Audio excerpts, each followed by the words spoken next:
Maître, excusez-nous. Une question, maître. Une question, maître. Êtes-vous l'avocat de M. Simon? Oui, c'est moi son avocat. Et comment vous appelez? On m'a nommé maître Lucas ici, mais je préfère ici. Ok, maître ici. Pensez-vous être à la hauteur de cette défense? C'est une question de droit, de justice qui n'a rien à voir avec le niveau académique. Alors ici, il est question de montrer aux yeux de l'humanité que tous les hommes doivent être jugés d'une façon équitable, quel que soit leur statut ou bien leur ethnie. Et nous allons dire le droit dans ce dossier. Mais vous serez en face d'un bulldozer. Et comment comptez-vous vous prendre? Chérie, ton fils parle à la télé. Aïssi passe à la télévision? Oui, chérie, notre fils. Il est super! Super! Mais Aïssi m'a l'air étrange. Comment ça? Il est dans une affaire, à mon avis, très sensible.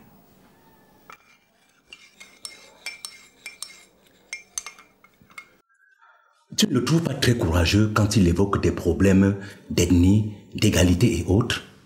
Chérie, tu sais que je n'ai pas beaucoup fréquenté. Même l'école des adultes, je n'ai fait que 8 jours. Ah, là, je comprends. Je t'en expliquerai plus tard, chérie. Merci d'avance.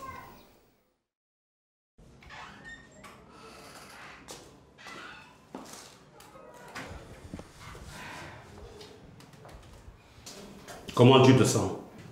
Ça peut aller. C'est tout ce que j'ai pu avoir.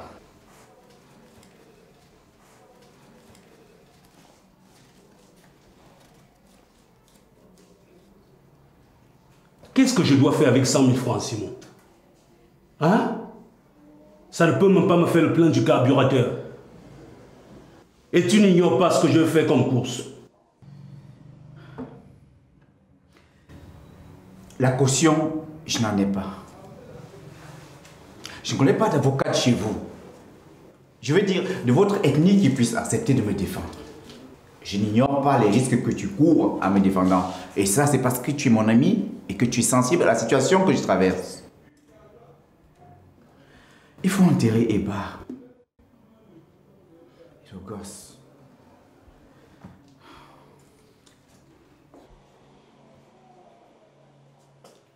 Avant toute chose, tu devrais éviter de manger tout ce qui vient de l'extérieur. Tu ne manges rien, tu ne bois rien. Même si on te laisse croire que c'est ta maman qui a envoyé. D'accord?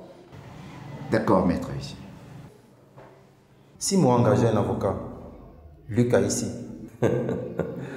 Aucun avocat n'a jamais traqué l'aigle du barreau.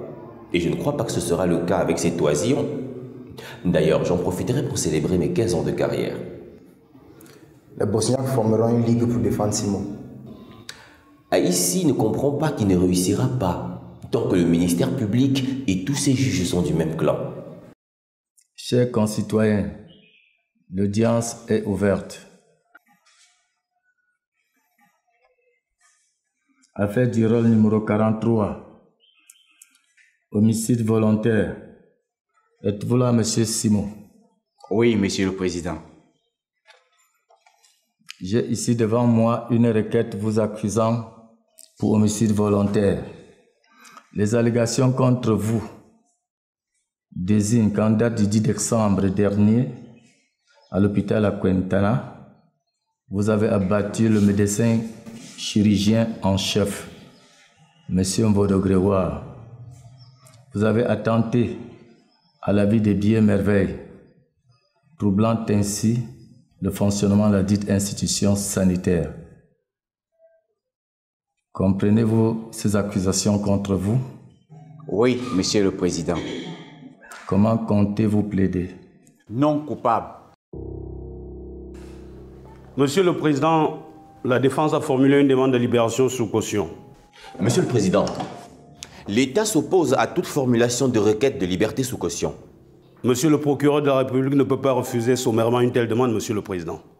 Maître Aïssi, je n'ai jamais accordé de liberté sous caution dans une affaire d'homicide. Et je ne crois pas faire l'exception pour le cas présent. Merci, Monsieur le Président. L'audience est fixée le 23 décembre 2016 à 10 h.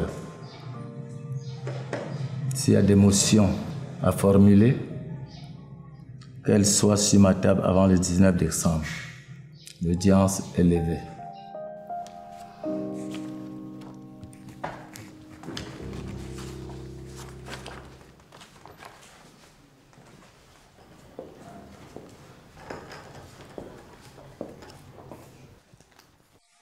Excellente médiocrité, cher maître.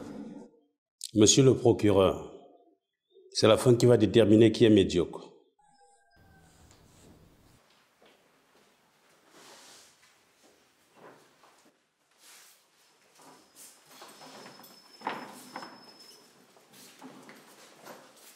Nous avons ratifié le traité de la Déclaration universelle des droits de l'homme du 10 décembre 1948.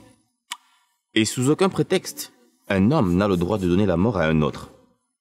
Alors ce que nous attendons de ce procès, c'est que les reconnus coupables soient punis conformément au code pénal en vigueur. Monsieur le procureur, demanderiez-vous une prison à perpétuité pour monsieur Simon? Non, je demanderai la guillotine. En tant que procureur, je me dois de me joindre à la lutte pour la paix et la sécurité dans mon pays. Et maître Lucas ici, ça vous dit quelque chose? Celui-là a encore beaucoup d'années à faire en faculté. Il n'a même pas encore fini avec l'éducation à la citoyenneté et à la morale. Y aura-t-il vraiment une partialité? Monsieur le procureur. On dirait que dans ce tribunal, les gens sont couverts. Ou bien sont sûrs de remporter un procès. Maître ici, ces gens qui aiment les pots de vin... Et si on leur offre du Guata, ils ne prendront pas? Le père d'Atangana aime plutôt de l'odontol. Ah, je comprends, comme toi. Je ne bois plus d'alcool depuis que le dossier Syrah a commencé.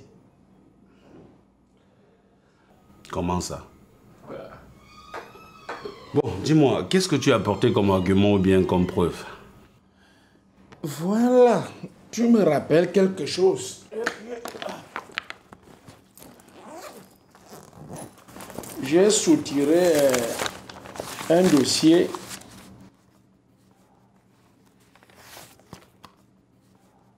dans le bureau du directeur général de l'hôpital à Quintana.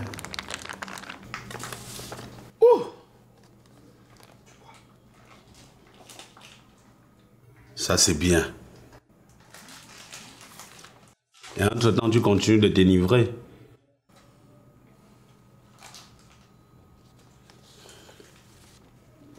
Ils auront chaud.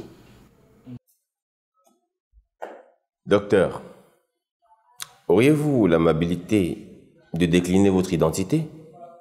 Je suis le docteur Zefouda Amajorest, diplômé de l'école de médecine de Sorbonne. Amajorest. Vos références parlent d'elles-mêmes. Dites-nous, docteur, quelle fonction occupez-vous à l'hôpital La Quintana? Je suis le directeur général de l'hôpital La Quintana. Et où étiez-vous quand les coups de feu ont retenti dans votre centre? J'étais au bloc 3e degré, en train d'opérer une dame qui souffrait du goitre. C'est alors que nous avons entendu des tirs d'armes à feu du genre pistolet. Et quelle a été votre réaction? Un vigile m'a conduit au lieu des atrocités. À mon arrivée, j'ai vu le sieur Simon pointer son flingue sur le front de David Mongwe, un infirmier du centre. Après avoir pris en otage le milieu du centre, il était difficile pour nous de constater si le sieur Mvondo était cliniquement mort ou si on pouvait encore le sauver. Donc, non seulement il a assassiné Mvondo, mais il a aussi pris l'hôpital en otage. Oui, monsieur. Bien. Monsieur le Président, j'en ai fini avec le témoin.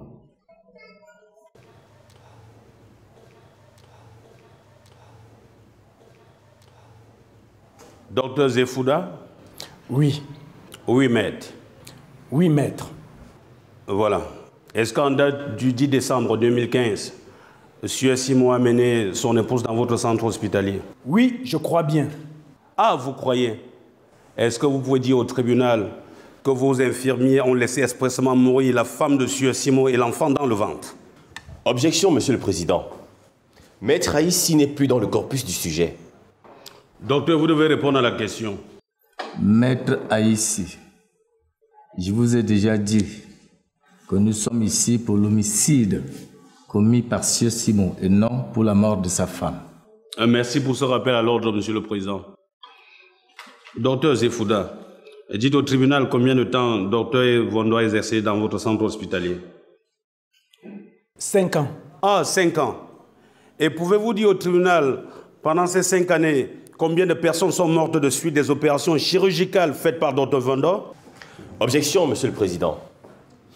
Maître Haïssi extrapole dans le raisonnement. Objection retenue.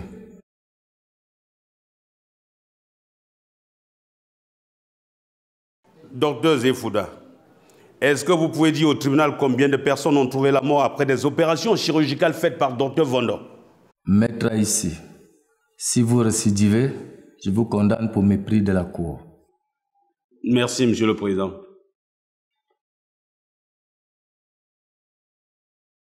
L'audience est suspendue pour demain matin à 8 h précise.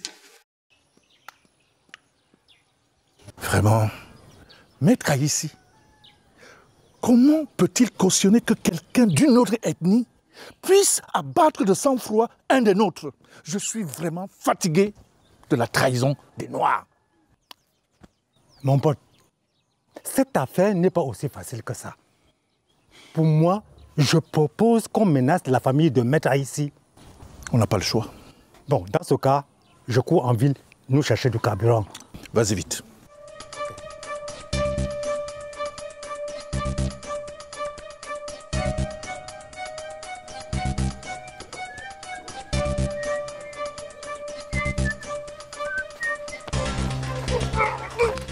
Oh, écoute, tu diras ici que si continue ces aventures au tribunal, nous chercherons de nous-mêmes.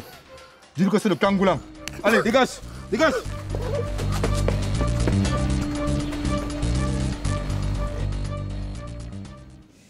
Mais Vogo, qu'est-ce que tu fais dans mon bureau débraillé comme ça? J'ai été agressé. Ouais, l'insécurité dans cette ville. Loin de ce qui est ordinaire.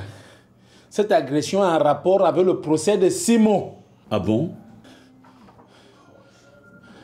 Ils ont dit que si tu n'arrêtes pas la défense de Simon, ils s'attaqueront à toi et à ta famille. Ici.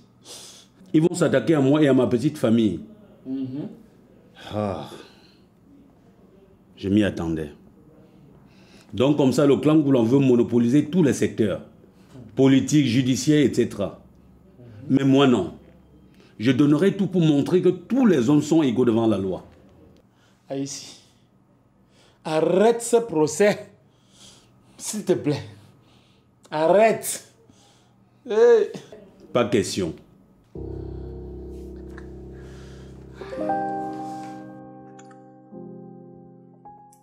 Mon chéri, cette affaire devient de plus en plus sensible.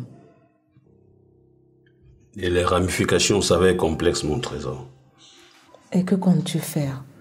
Sollicite un abandon, s'il te plaît. Impossible d'abandonner. J'ai décidé de poursuivre l'unique projet qui vaille la peine, c'est-à-dire presser et asphyxier le tribalisme dans cette cité. Chérie, est-ce nécessaire? Au point de mettre la vie de ta propre famille en insécurité? Je parlerai même d'indispensable, mon trésor. Tu sais, nous sommes dans une société cosmopolite. Et les Ngoulans ne peuvent pas se prendre pour des dieux, au point de croire qu'ils ont le droit de vie ou de mort sur certaines personnes. Non, ce n'est pas sérieux.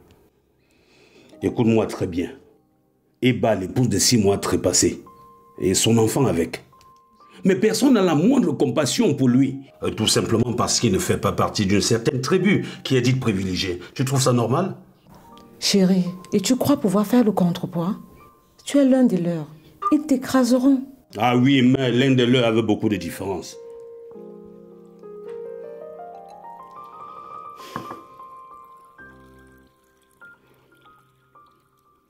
Simon mérite une clémence. Et l'hôpital, une réorganisation, voire même une réforme. La méritocratie devait être le critère de sélection de ces infirmiers et médecins pour éviter ce genre de choses. Je sais. À ce stade, on ne peut rien qui puisse te ramener à la raison. Mais tu dois penser à nous.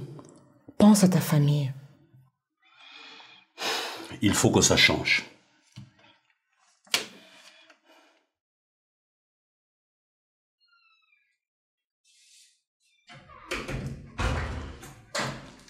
Ah, docteur Fouda. Bonjour, Billet. Bonjour. On dirait que vous avez fait un cauchemar que j'ai trépassé. Non, pas ça. Comment évolue ton bras?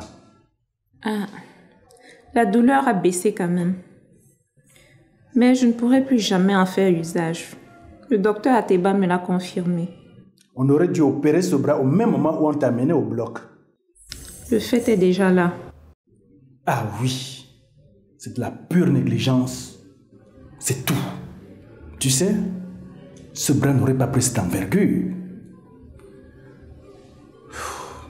En tout cas, je suis là pour te parler d'un fait majeur dont notre vie en dépend. Je vous écoute, docteur. Sais-tu qui est l'avocat de M. Simo, qui t'a rendu la vie ainsi? Non. Maître Aïssi, Luc. Quoi? Aïssi va défendre Simo? Laissez-moi respirer un coup. Mais si j'ai bonne mémoire, Aïssi ne serait-il pas votre cousin? Si. Mon père a largement contribué pour ses études. Le championnat semble serré au tribunal. Maître Aïssi a l'air d'imputer la mort de l'épouse de M. Simo à de la négligence des infirmiers et des médecins de la Quintana. Alors tu dois te ranger de notre côté, avec une plainte de tentative de meurtre, de coups et de blessures contre M. Simo. Mademoiselle, Mademoiselle, tu rêves ou quoi? Commissaire Mbarga, chef de la police anti-émeute, c'est bien ça? C'est bien ça, monsieur le procureur. Dites-nous, monsieur Mbarga, dans quelles circonstances avez-vous appréhendé monsieur Simon? Monsieur le Président, en date du 10 décembre 2015, nos services ont été saisis par un coup de fil nous informant d'une prise d'otage à l'hôpital La Quintana. Et très rapidement, j'ai regroupé mes hommes et nous nous sommes rendus sur les lieux. Et c'est là où nous avons constaté les faits d'homicide, de troubles à l'ordre public et de prise d'otage. En effet, l'inspecteur principal, Simo ici présent, tenait l'infirmière Mugwe en otage avec son pistolet automatique. Monsieur Mbarga, avez-vous une preuve tangible? Monsieur le procureur, nous avons saisi le pistolet automatique de l'inspecteur principal Simo que nous avons déposé sur le juge d'instruction comme pièce à conviction. Bien. Monsieur le Président, j'en ai terminé avec ce témoin. Mettez ici. Vous avez le témoin. Merci, Monsieur le Président. Monsieur Mbarga, commissaire spécial, avez-vous reçu des plaintes au sujet de Dr Vondo pour meurtre par négligence? Objection, Monsieur le Président. Maître Aïssi pose des questions qui ne cadrent pas avec les chefs d'accusation. Objection rejetée. Maître. Merci, Monsieur le Président. Maître Aïssi. Monsieur le Président. J'espère que vous n'avez pas l'intention de nous égarer. Non, Monsieur le Président. Monsieur Baga, avez-vous été saisi au sujet de Dr Vondo pour incompétence et négligence des malades? À ma souvenance, non. Je ne m'en souviens vraiment pas. Ah, il ne s'en souvient pas. Je vais vous rafraîchir la mémoire. Monsieur le Président, quand j'étais gamin, je rêvais de devenir policier. Monsieur le Président, quand on parle de police dans un pays, il s'agit de ces personnes qui font la paix. Quand on parle de police, Monsieur le Président, il s'agit des auxiliaires de la justice, c'est-à-dire des personnes qui aident la justice à voir la vérité. Alors si nous avons déjà à la tête d'une unité quelqu'un, une personne qui est responsable, qui ment, Monsieur le Président, parce que j'ai des plaintes qui portent le cachet de ce monsieur. Je vais vous rafraîchir la mémoire, Monsieur le commissaire Mbarga. Le 2 février 2008, vous avez été saisi parce que le docteur Vondo avait opéré une femme et avait oublié les ciseaux dans le ventre. 4 jours après, la femme a rendu l'âme. L'autopsie faite par le docteur Niamka révélait les ciseaux dans le gros intestin. Monsieur le commissaire Mbaga, le 1er mai de la même année, docteur Vondo a mis un enfant sous oxygène sans respecter les règles de l'art. Monsieur le Président, et ça s'est mal tourné, l'enfant a rendu l'âme. Et les 2 plaintes ont été adressées à ce commissaire spécial. Monsieur le commissaire spécial, c'est vous qui êtes habitué à faire l'enquête de moralité. C'est vous qui devez montrer le bon exemple. Monsieur le commissaire spécial, si dans un pays, on a à la tête des unités, des personnes comme vous qui ne peuvent pas éclairer la justice, qui ne peuvent pas dire la vérité, qui sont là pour protéger des malfaiteurs, monsieur le commissaire spécial. Monsieur le commissaire, je ne sais pas si ce sont vos cachets. Ça vous dit quelque chose, commissaire? Oh, d'accord. Il ne dit rien. Monsieur le Président, il ne dit rien. Monsieur Mbaga, vous ne dites toujours rien. Monsieur le Président, je vais voir avec mon équipe comment nous allons déposer plainte contre ce monsieur Baga, commissaire spécial. Lorsqu'un monsieur comme lui prend sur lui de venir témoigner, fait le faux témoignage, monsieur le Président, vraiment, vous ne dites toujours rien? Monsieur le Président, qui ne dit rien comme ça? Maître ici. Monsieur le Président. Vous êtes un fils de chez nous, de la communauté de Ngoula. Je trouve inconcevable que vous offrez l'opportunité aux autres ethnies à franchir le seuil de notre immobilité longtemps travaillée depuis l'époque coloniale. Je vous comprends, monsieur le Président, mais je vais vous décevoir. Vous savez, je suis avocat. J'ai fait des études en droit parce que je suis un adepte de la reconnaissance des droits et libertés des humains. Alors, penser renverser cette logique en moi d'un coup à cause d'un projet ethnocentrique, c'est pas sérieux, monsieur le Président, ça ne passera pas. Voulez-vous donc nous fragiliser à cause d'un individu? Ce Soudanais sans scrupules qui tire et tue nos enfants? Ce serait impopulaire, voire fatal pour vous. Nous luttons pour vous et pour vos enfants. Ne vous constituez pas en peau de banane sur notre route. Monsieur le Président, nous devons combattre le tribalisme et prôner la méritocratie. Parce qu'avec le tribalisme, nous continuerons à nous enfoncer davantage. Merci, Maître ici, pour votre attention. Bonne journée, Monsieur le Président.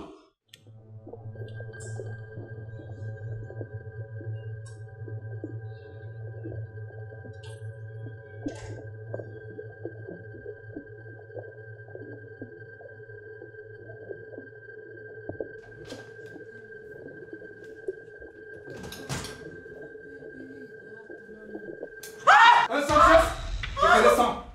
Et je m'en vais descendre tes enfants dans la chambre. Non. Vas-y. Mais qui êtes-vous? Arrête. Avance. Silence. Nous gérons l'argent de ce pays. Mes oncles sont ministres de la République et directeurs généraux des entreprises. On se calme. De toutes les façons. Tu diras à ton mari que la prochaine fois, il va plutôt retrouver vos têtes accrochées au mur. Seigneur! Est-ce que tu as compris?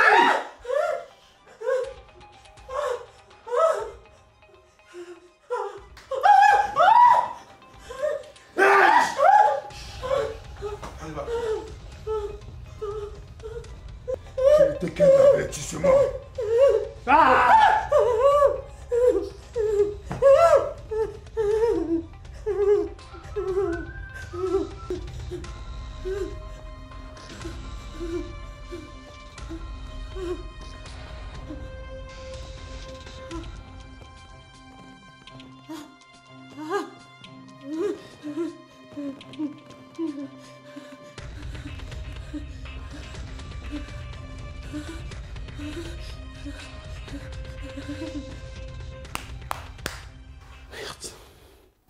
Ici, je n'ai aucune envie de perdre ma vie, encore moins celle de mes enfants. Soit tu arrêtes avec ce dossier, soit je retourne chez mes parents. Je n'arrive pas à comprendre quelque chose. Qu'est-ce que tu as y voir? Qu'est-ce que tu as y voir dans ce dossier? Qu'on me réponde. Qui répondra à cette question? Tu m'as personnellement dit que le clan Ngoulan chez vous était considéré comme de petits dieux. Ne l'oublie pas. Ah oui, mais là, c'était une blague. Une blague? Tu appelles ce qui vient de se passer la blague? Aïssi, mais ils t'accordent beaucoup d'avantages parce que tu es l'un des leurs. Si tu avais été d'une autre ethnie, ils auraient déjà résolu ton compte. Mais comprends-le. Oui, si, c'est ce qui se passe depuis. Mais ils doivent comprendre une chose. C'est la fin de la récréation. Chérie, papa, écoute-moi. Je suis prêt à me livrer. Tu es prêt à te livrer? Aïe, c'est pourquoi tu es devenu si têtu et si égoïste. Tu as pensé à moi? Tu as pensé aux enfants? Et tout ça pour qui? Ce bosniaque de Simon? Livre-toi. Mais moi, je pars d'ici. Et avec les enfants.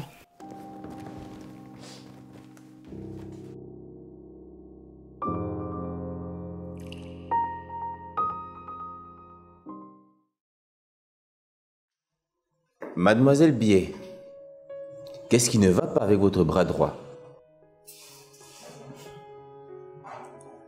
Ce bras est malade. Il est paralysé.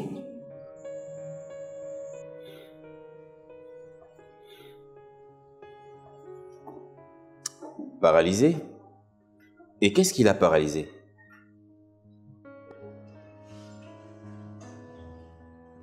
J'ai reçu une balle de l'arme que portait M. Simon.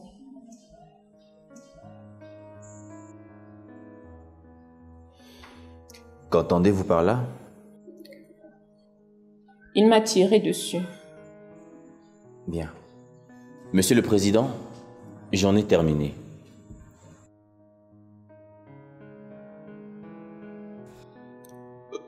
Merci, Monsieur le Président.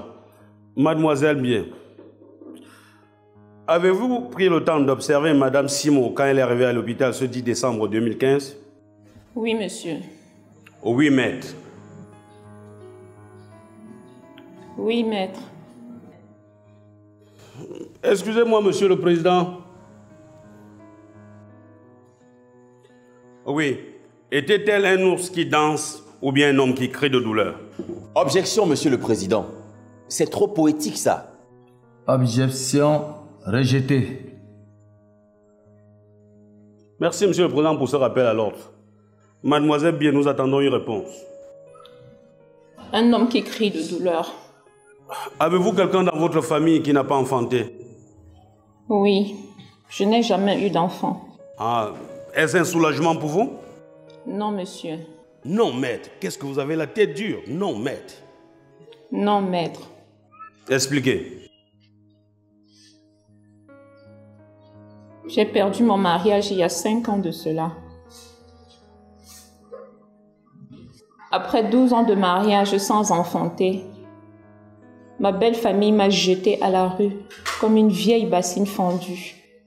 Sa belle famille l'a jetée comme une vieille bassine fendue, Monsieur le Président. Vous avez très bien suivi. C'est ce que Mademoiselle Biais a déclaré. Est-ce que vous savez que M. Simon attendait comme ça son premier fruit de la semence après 20 ans de mariage avec la défunte Eba? Non, monsieur. Et quand vous êtes imprégné de la vérité maintenant, quelle émotion se dégage en vous? Je veux dire, est-ce que vous vous sentez heureuse ou bien coupable? Je me sens coupable. Objection, Monsieur le Président. Maître Aïssi est en train de juger l'infirmière. Non, Monsieur le Président. C'est pour la crédibilité du témoin, Monsieur le Président. Et n'oubliez pas que nous sommes à la recherche de la vérité. Objection rejetée. Merci pour ce rappel à l'ordre, Monsieur le Président. Alors, Mademoiselle Biais, si vous vous culpabilisez, ça veut dire que vous aurez dû faire quelque chose que vous n'avez pas fait. Je ne suis qu'une infirmière et je suis l'ordre de la hiérarchie. Monsieur le Président, vous avez bien suivi les déclarations de Mademoiselle Biais. Elle a dit, je cite, « L'ordre vient d'en haut » et par ricochet ou bien par contre-coup du directeur général de l'hôpital La Quintana, Zefouda. Oui, Monsieur le Président. Qu'est-ce que vous racontez? Vous suivez l'ordre de la hiérarchie? Est-ce que c'est la hiérarchie qui vous a demandé de ne pas enregistrer cette femme, cette défunte femme? Est-ce que c'est cette hiérarchie qui vous a empêché de vous occuper d'une femme qui avait l'enfant dans le ventre et cet enfant cherchait la voie pour sortir et que vous avez empêché?